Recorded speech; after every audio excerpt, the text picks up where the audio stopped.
I was about 15 years old, I started working on the first fusion album. So that was a violin player. The first time I ever released a pop single was Staccato and Fugue, and that was an arrangement about Staccato and Fugue that I played for the first time on electric violin.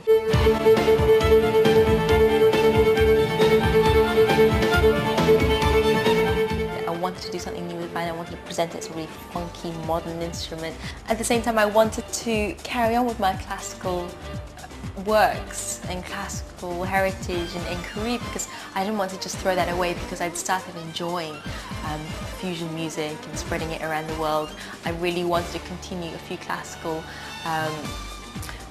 albums to really maintain a parallel career. I think that was great because it gave me 10 years experience of working in different styles of music, and because of all that work experience, it gave me the benefit of knowing exactly what I wanted to achieve musically on Subject to Change.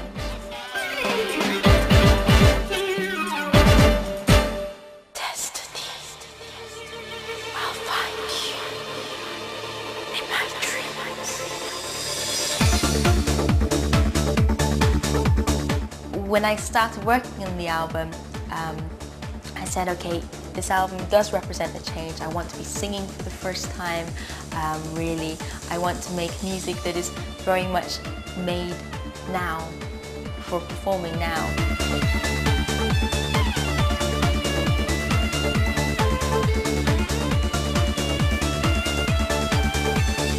I knew that I was going to be subjected to change. I knew that I wanted to change and that I had to change. You know, to get to the place where I finally want to get to, I'll have to go through different obstacles, you know, change my path. It's not like an easy line from A to B to realize your dreams. And you know, sometimes you're in control of the change, sometimes you're not. You've just got to go with the flow.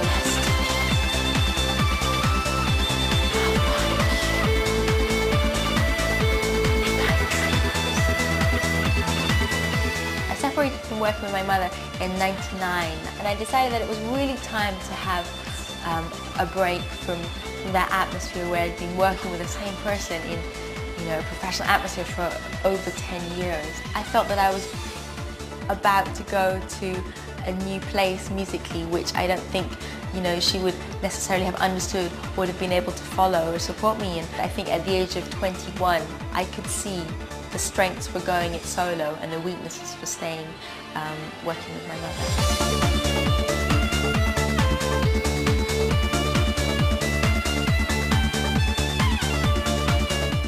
I just felt that Destiny was a perfect way to showcase the start of this new period of my life. You know, people would immediately know that it's, you know, Vanessa out with a new album, but at the same time, it was a new Vanessa, you know, very much in the vein of all the music from Subject to Change, leaving Violin Player and Storm behind me.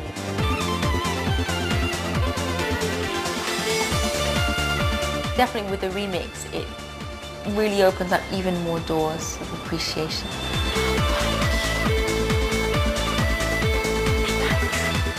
The video for Destiny is about past and present, new emotions, old emotions, somehow all being linked together.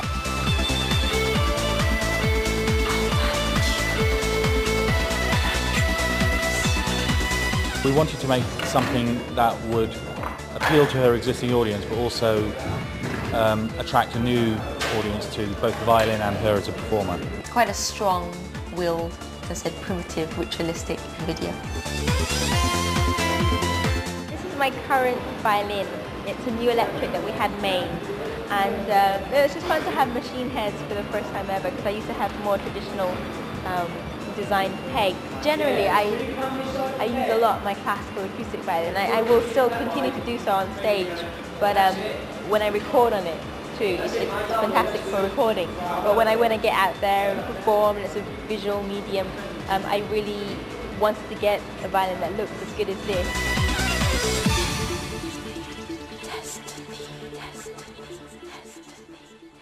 It's just fun for me because the whole album, Subject to Change, lends itself to you know, different visuals than my previous videos have lent themselves to, and it's just exciting because I'm presenting my new music, my singing, the new style.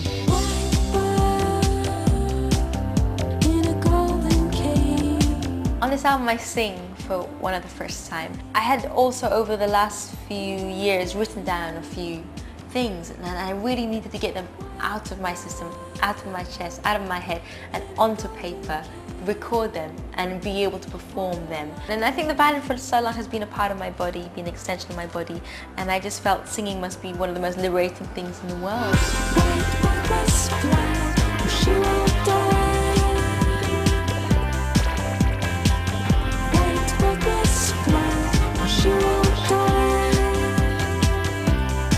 I originally met Youth, who's the producer of Subject to Change as well as my co-writer on this album. But I originally met him when we were doing a single together called The Devil's Trill. Youth is a really chilled out guy, and he comes from a very, very different background from me.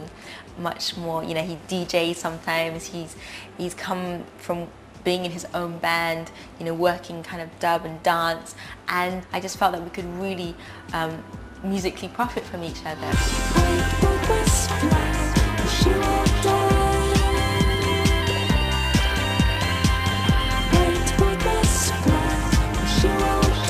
Whitebird is one of our singles. The hook is "Whitebird must fly or she will die," and I think that's something that everybody can identify with, the fact that even if you are in a beautiful golden cage, it doesn't matter if it's beautiful, it's still a cage, and you'd rather have your freedom than be in any kind of amazing cage. I think it was something that I wanted to be associated with, this whole feeling of being free, you know, being a free spirit, getting out of your cage, and it definitely made sense on an album titled Subject to Change.